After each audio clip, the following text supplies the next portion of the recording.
I have a like half-formed thought. Stay with me.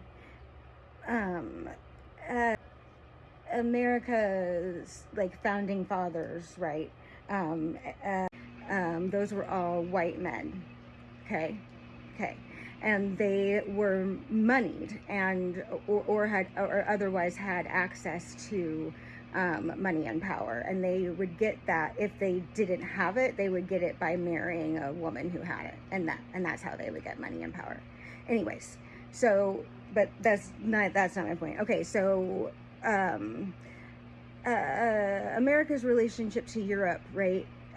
America was founded by people who um, weren't so angry about injustice. They were more angry that they couldn't also be kings and queens if they had enough money. It wasn't really about, you know, liberty and justice for all, and way more like,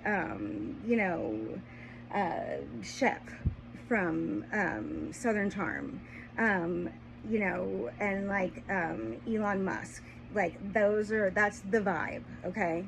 Speaking of, okay, so now we've established that like America was founded by the people who had access to money and power, but not enough power, which is like the sometimes referred to as like the youngest son archetype, like the youngest son of a family.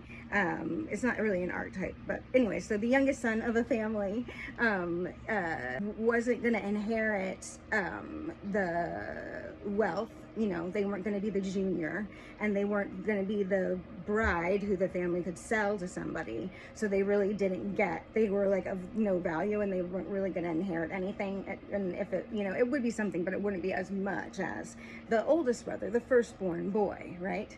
So America is home of the second-born boys, okay? And then what happens when a disaster happens? Where do the rich people go? They get in like their fancy like escape hatches, right? And they have like a plan for the place that they're gonna go to next, like how it's like Mars or whatever now. Well, America is just the, Mars before Mars. You know what I mean?